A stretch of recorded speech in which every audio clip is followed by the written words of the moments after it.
The rain poured harder than expected that Friday evening, tapping against the small apartment windows like impatient fingers. Inside, Daniel paced the living room, checking his watch for the third time. Being a single dad of two energetic 7-year-old twins wasn't easy, and tonight, he had no choice but to hire a babysitter. He had a late shift at the factory, and the last sitter had cancelled last minute. That's when the new girl answered his ad. She introduced herself simply as Emily, a college student looking for part-time work. When she arrived, drenched from the storm but smiling warmly, Daniel noticed something about her. She didn't look like someone desperate for cash. She carried herself with confidence, her clothes simple yet refined, her eyes observant and kind. Still, he brushed it off. He didn't have time to question her background. What mattered most was that his girls, Lily and Sophie, liked her instantly. Within minutes, the twins were dragging her toward their art supplies, asking her to play dress-up and paint with them. Daniel sighed in relief. For once, things seemed to fall into place. What Daniel didn't know was that Emily wasn't just any babysitter. She was Amelia Carter, the only daughter of Richard Carter, the powerful CEO of one of the biggest corporations in the city. But Amelia hated the way people treated her whenever they discovered her identity. They assumed she was spoiled, arrogant, or unreachable. No one saw her for who she really was. So, on nights like this, she disappeared from the skyscrapers and luxury cars, slipping into ordinary life, where people didn't bow, flatter, or fake their smiles. Tonight, babysitting two little girls in a modest apartment felt like freedom. Hours passed, and Amelia found herself laughing harder than she had in years. The twins insisted she join their tea party, complete with mismatched cups and cookies. She knelt on the floor, sipping from an empty cup as the girls giggled uncontrollably.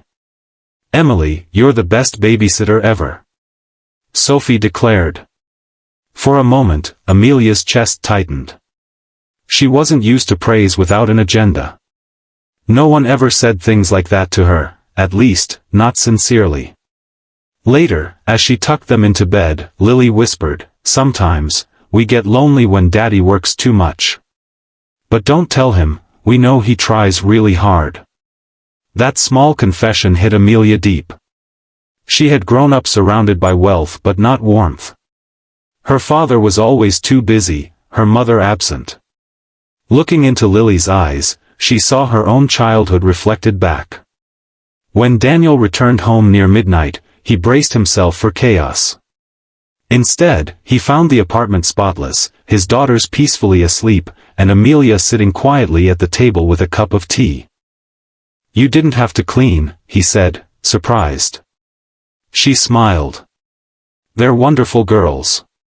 You're doing a great job, you know." For a man who rarely heard encouragement, those words landed heavier than she realized. He sat down, rubbing the back of his neck. "I don't always feel like it.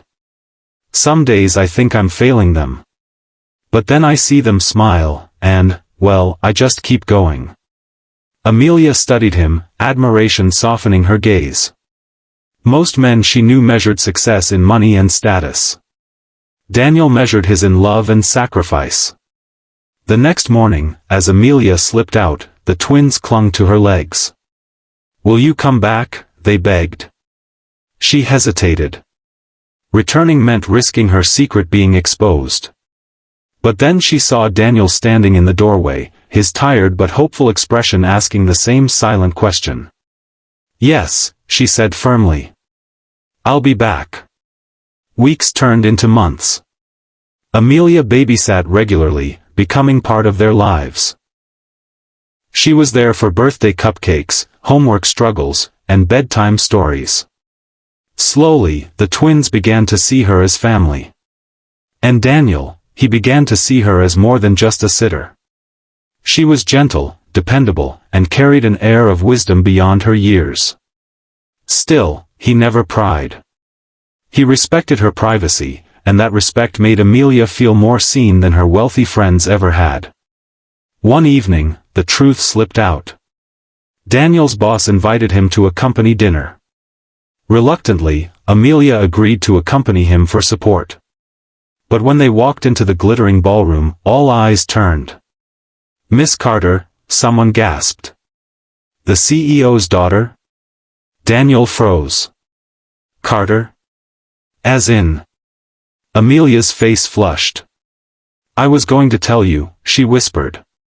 "But with you, I wasn't the CEO's daughter. I was just me." Silence hung heavy between them. He could have been angry, felt betrayed. Instead, he simply said, "You could have been anyone. It doesn't change what you've been to my girls." Those words, simple, honest, were everything Amelia had longed to hear her whole life. The story of the babysitter's true identity spread, but Daniel never treated her differently. Neither did the twins. To them, she wasn't Amelia Carter, heir to a corporate empire. She was the one who painted rainbows on rainy days, baked cookies after bedtime, and listened when they whispered their little secrets. Amelia realized then that the greatest kind of wealth wasn't measured in money or power. It was in being loved for who you truly are. And so, a single dad, his twin daughters, and a CEO's daughter in disguise built something rare and precious, an unexpected family, stitched together not by circumstance but by kindness and choice. Because sometimes, the most extraordinary stories don't happen in boardrooms or ballrooms, but in small apartments, around messy art tables, with hearts brave enough to see beyond appearances.